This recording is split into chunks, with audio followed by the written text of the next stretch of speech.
الحمدللہ رب العالمین الصلاۃ والسلام علی خاتم النبیین اما بعد فاعوذ باللہ من الشیطان الرجیم بسم اللہ الرحمن الرحیم ان فی خلق السماوات والارض واختلاف اللیل والنہار لآیات لأولی الالباب الذین یذکرون اللہ قیاما وقعودا وعلی جنوبہم ویتفکرون فی خلق السماوات والارض ربنا ما خلقت ھذا باطلا سبحانک فقنا عذاب النار۔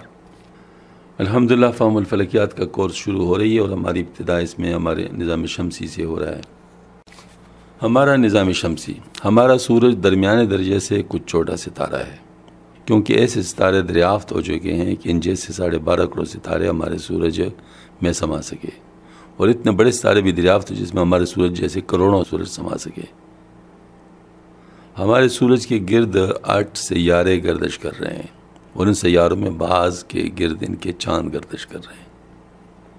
اس سے پہلے 9 سیارے بتائے جاتے، لیکن 2005 میں ایرس کی دریافت نے، جس کو فوری طور پر 10واں سیارہ کہا گیا، ایک نئی بس چڑھ گئی۔ کیا پلوٹو ایرس سیارے ہیں یا نہیں؟ بعض تمیز کے بعد بین الاقوامی فلکیاتی تنظیم IAU نے سیارے کی تعریف کی کہ سیارہ سورج کی گرد چکر لگاتا ہے، اس کی اپنی کروی شکل کے لیے کافی ہونی چاہیے، نیز اس نے اپنے چھوٹے چارچوں پر کشش میں قابو پا لیا ہو۔ اس آخری قانون کی روح سے پلوٹو اور ایرس سیارے نہیں بلکہ سیارچے ہیں۔ اگرچہ فیصلہ اتفاق رائے سے نہیں ہوا، لیکن اب پلوٹو اور ایرس کا سیارہ ہونا اتفاقی بھی نہیں رہا، اس لیے ان کو اس کتاب میں سیاروں کے طور پر اب نہیں لکھا جائے گا۔ اس نظام شمسی میں دمدار سیارے بھی ہیں جن کے اپنے مدار ہیں، اور ان سیاروں سے مختلف بھی ہیں، کبھی سورج کے بہت قریب آ جاتے ہیں اور کبھی سورج سے بہت دور نکل جاتے ہیں۔ اس کے علاوہ بہت زیادہ تعداد میں بڑے اور چھوٹے ٹکڑے اس نظام شمسی میں اپنے مداروں میں پھر رہے ہیں۔ ان میں سے اگر کسی سیارے نے یا کسی سیارے کے چاند نے اپنے کش سے کھینچا تو ان کے اوپر گر پڑتے ہیں جو زمین کی طرف آتے ہیں۔ ان میں سے اکثر زمین کی فضا کے ساتھ رگڑ کی تاب نہ لا کر جل کر بسم ہو جاتے ہیں۔ اگر میں سے کچھ ٹکڑے زمین پر پہنچ جائے تو یہ بہت خطرناک تباہی کے باعث بن سکتے ہیں، کیونکہ اس کی سپیڈ بہت زیادہ ہوتی ہے۔ اللہ تعالیٰ کا شکر ہے کہ اس نے زمین کے فضائی غلاف کو ہمارے لیے انصفات کے چادر بنائے، ورنہ زمین کی سطح کی حالت بھی چاند کی سطح سے مختلف نہ ہوتی، کیونکہ چاند کو ایسا غلاف میسر نہیں ہے۔ سورج، ہمارا سورج بظاہر 32 دقیقہ بڑا ہے، یعنی آسمان کے اندر اس کی حالت ہے، یعنی 1 درجے کی اگر 60 حصے کیے جائے تو ان میں 32 سے سورج کی ٹکیے کی مٹائی ہوگی، لیکن فی الحقیقت یہ کتنا بڑا ہے اس کا انداز اس سے ہو سکتا ہے کہ نظام شمسی کے کل وزن کے اگر 1000 حصے کیے تو ان میں صرف 14 حصے سورج کے علاوہ تمام نظام شمسی کے اور باقی 986 حصے اکیلے سورج کے ہوں گے۔ سورج کا قطر 8,65,000 میل ہے، اور یہ زمین کے قطر کا 109 گنا بڑا ہے۔ اس کا حجم زمین کے حجم کا تقریباً 13 لاکھ گنا ہے۔ اس کا وزن زمین کے وزن کا 3 لاکھ گنا ہے۔ اس کی کشش شکل زمین کی کشش شکل کا 28 گنا ہے۔ اس کی کثافت زمین کی کثافت کا 1/4 ہے، یعنی پانی کی کثافت سے کچھ زیادہ۔ سورج ہماری زمین سے صرف 9,29,55,807 میل دور ہے۔ اتنے فاصلے کو اسٹرونومیکل یونٹ کہتے ہیں۔ سورج کی روشنی ہم تک تقریباً 8 منٹ اور 20 سیکنڈ میں پہنچتی ہے، لیکن یہ روشنی جو ہم تک پہنچتی ہے جدید نہیں۔ سائنسدانوں کے اندازے کے مطابق یہ روشنی بطور توانائی 20,000 سال پہلے وجود میں آئی۔ تقریباً 20,000 سال اس نے سورج کے اندرون سے صرف سطح پر پہنچنے میں لگا دیے۔ اندرون سے بیرون تک روشنی کے سفر میں سورج کی روشنی فلٹر ہو جاتی ہے اور صرف سرخی مائل حرارت آمیز شعاعیں باقی رہ جاتی ہیں۔ اس لیے سورج ہمیں زردی مائل سفید نظر آتا ہے۔ جو شعاعیں سورج کی سطح کو چھوڑتی ہیں ان میں سے بعض شعاعیں ایکس ریز اور کچھ ریڈیائی شعاعوں میں تبدیل ہو جاتی ہیں۔ ساخت کے لحاظ سے سورج کی بیرونی کرے کے 3 حصے کیے گئے ہیں۔ پہلا ضیائی کرہ کہلاتا ہے، جس کو انگریزی میں فوٹوسفیئر کہتے ہیں۔ یہ حصہ جو ہمیں نظر آتا ہے اس کو ضیائی کرہ فوٹوسفیئر کہتے ہیں۔ یہ ایک بلبلہ دار کرہ ہوتا ہے جس میں باقاعدہ بلبلوں کی جسامت 2000 کلومیٹر تک ہو سکتی ہے، اور یہ تقریباً 10 منٹ تک رہتے ہیں۔ اس عمل کو عمل تحبیب کہتے ہیں۔ اس سے رنگ برنگی روشنی وجود میں آتی ہے۔ دوم، لونی کرائن، اس کے بعد جو گیس ہوتے ہیں وہ سورج کی فضا بناتی ہے۔ ظاہر ہے سورج کی فضا ہماری فضا کی طرح تو نہیں ہوگی، وہ بھی ایک آتشین فضا ہوگی۔ اس میں ہائیڈروجن شعلہ ہوتی ہے، اور سرخ رنگ کا 1000 میل موٹی تہ پر مشتمل ہلکا سورج کے احاطہ کیا ہوتا ہے۔ اس کو لونی کرہ کہتے ہیں۔ سورج گرہن جب مکمل ہوتا ہے اس سے ذرا پہلے اور بعد ایک پیازی رنگ کی لپک سورج کے جسم کے کنارے پر نظر آتی ہے، یہی لونی کرہ ہے۔ اس کی کثافت ضیائی کرہ کا 1000 حصہ ہوتی ہے، مگر کن حد تک زیادہ گرم ہوتا ہے۔ اس میں درجات تقریباً 7 لاکھ درجے فارنہائٹ ہو سکتا ہے۔ ہماری نظر بجائے لونی کرہ کے ضیائی کرہ پر پڑتی ہے، کیونکہ اس کی کثافت اتنی کم ہوتی ہے کہ روشنی کے لیے شفاف ہو جاتی ہے۔ اس کے زیادہ گرم ہونے کے باعث ضیائی کرہ کا مغناطیسی میدان ہے، جس کے بدولت توانائی ضیائی کرہ سے لونی کرہ میں منتقل ہو جاتی ہے۔ لونی کرہ کا خاتمہ باقاعدہ نہیں ہوتا، اس میں گیسیں مسلسل فواروں کی طرح ہیجان برپا کرتی ہیں، جو تقریباً 10,000 کلمی شکل میں لے جاتی ہیں، پھر ان کا منٹوں میں ہیجان ٹوٹ جاتا ہے۔ اس کلم نما گیسی مادے کا قطر تقریباً 1000 کلومیٹر تک ہوتا ہے، اس کا درجہ حرارت تقریباً 12,500 فارنہائٹ تک ہوتا ہے۔ اس کیفیت کی وجہ سے لونی کرہ کی سطح ہموار نہیں ہوتی، بلکہ اس میں نکیلے پن کی نامواری ہوتی ہے۔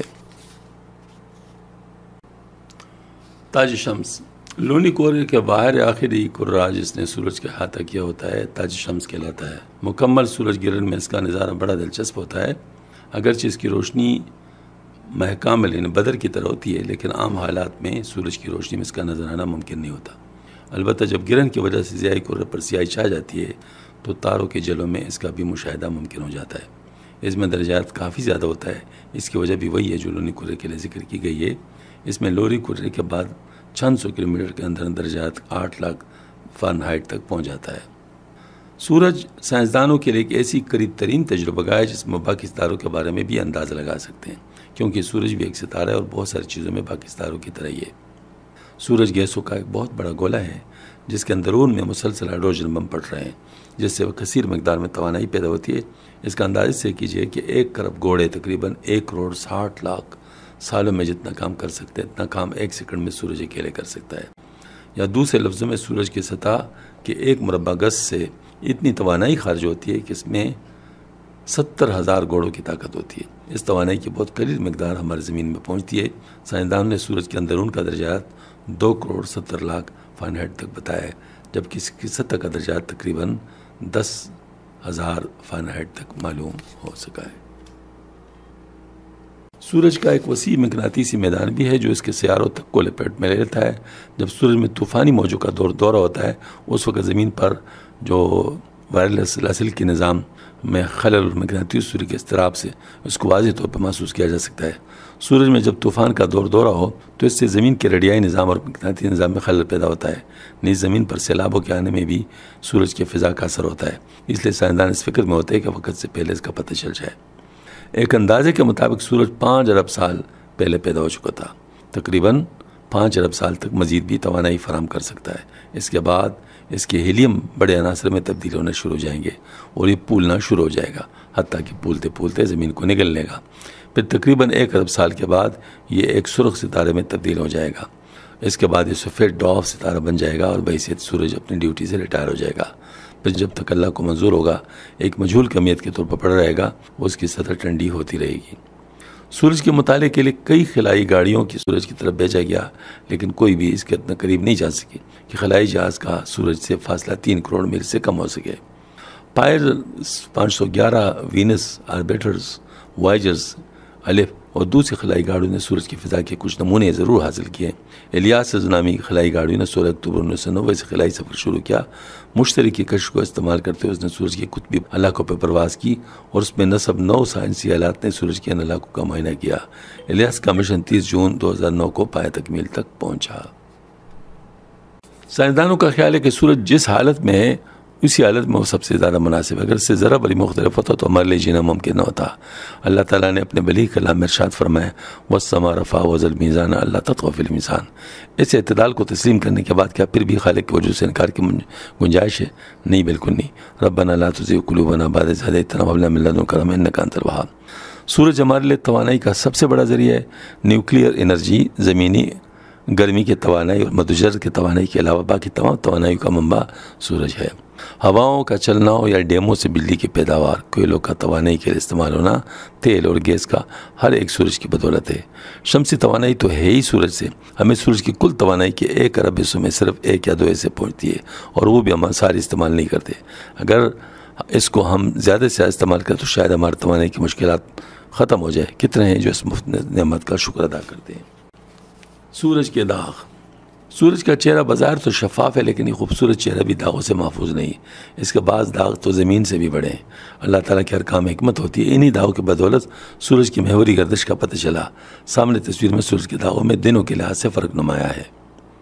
یعنی تاریخیں دی گئی ہیں، یعنی مطلب مختلف تاریخوں کو جو مطلب جو نظر آتے ہیں، 26/3 کو ایسا ہے، 27/3 کو ایسا ہے، 28/3 کو ایسا ہے، پھر 29/3 کو ایسا ہے، اور 30/3 کو ایسا ہے، 31/3 کو ایسا ہے، اور 1/4 کو ایسا ہے، اور 2/4 کو ایسا ہے، بلکہ شفٹ ہو رہے ہیں دائیں طرف۔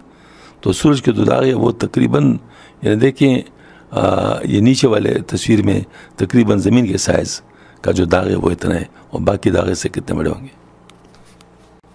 ان داغوں کا انداز دوربین کی ایجاد کے فوراً بعد گلیلیو نے 1610 میں کیا، جس کی ان کے عیسائیوں کی طنز نظری کی بدولت کافی سزا ملی۔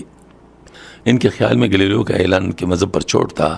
تقریباً 200 سال بعد ایک جرمن سائنسدان شراب نے اعلان کیا کہ ملتے جلتے داغوں کا ظہور تقریباً 11 سال بعد ہوتا ہے۔ اس طرح ان داغوں کی بدولت سورج کی محوری گردش کی مدت کا تخمینہ لگایا جا سکا۔ سورج چونکہ سراپا گیس ہی گیس ہے، اس لیے اس کی محوری حرکت زمین کی حرکت کی طرح نہیں، بلکہ قطبین پر اس کا چکر تقریباً 34.3 دن اور خط سوہ پر اس کا چکر 25 دن میں مکمل ہوتا ہے۔ کسی ایک مقام پر بھی اس کی محوری حرکت کی رفتار ہمیشہ ایک جیسی نہیں رہتی، بلکہ بدلتی رہتی ہے، اور 30-31 سال میں کم بیشی واضح طور پر محسوس ہو جاتی ہے۔ اس کی وجہ سائنسدان بتاتے ہیں کہ زمین چونکہ ٹھوس مادے سے بنی ہے، اس لیے اس کے تمام اجزاء باہم مربوط ہوتے ہیں، اس لیے یکساں رفتار سے متحرک ہے، لیکن سورج کے ذرات آپس میں اتنے مربوط نہیں ہیں، اس لیے ان پر مختلف عوامل یوں نظر انداز ہوتے ہیں کہ ایک خاص نظام سے ہر مقام کی حرکت میں تغیر و تبدل ہوتا رہتا ہے، اور ہر مقام کی رفتار کا باقی مقامات کی رفتار کے ساتھ بھی یکسانیت ضروری نہیں ہے۔ اس وجہ سے ماضی میں مختلف سائنسدانوں کے مشاہدات کے نتائج آپس میں مختلف ثابت ہوئے ہیں۔ ماہرین نے مشاہدات سے بھی اندازہ لگایا ہے کہ ان داغوں کی تعداد میں تقریباً 11 سال کے بعد کافی اضافہ ہوتا ہے، جس کی وجہ سے آفتاب کی حرارت اور روشنی تیز ہوتی ہے، اور دوربین سے سورج کی سطح پر ایک عظیم الشان طوفان کا مشاہدہ ہوتا ہے۔ پتہ چلا ہے کہ سیاہ داغ سورج کے استوائی علاقوں میں جتنے ہوتے ہیں اتنے اس کے قطبی علاقوں میں نہیں ہوتے ہیں، لیکن خدا کی قدرت کہ وہاں سطح آفتاب پر کبھی کبھی روشن دبے نظر آتے ہیں، ان کو فلیتے کہتے ہیں۔ ان فلیتوں کی حرکت سے سورج کی محوری گردش کا پتہ چلتا ہے۔ بعض اوقات سورج کی سطح سے توانائی کا اتنا اخراج ہوتا ہے کہ اسکائی لیب سے ایک مشاہدے کے ذریعے معلوم ہوا کہ اس قسم کے کا درجات 18 کرب فارنہائٹ تک پہنچ گیا، اور بعض دفعہ توانائی کے اخراج سے ایسے جکڑ چلتے ہیں کہ سورج کی سطح سے لاکھوں میل تک شعلے بلند ہو جاتے ہیں۔ سائنسدان ایسے موقع کی طاق میں ہوتے ہیں۔ ان میں سے ایک طوفانی شعلے کی لپک کی تصویر 1947 میں اتاری گئی جو ہدیہ کاریں نے۔ یہ لپک 5 لاکھ میل فی گھنٹے کی رفتار سے آدھے گھنٹے میں 2,50,000 میل تک بلند ہوئی۔ یہ بائیں طرف کی تصویر میں اس کی لپک نظر آ رہی ہے۔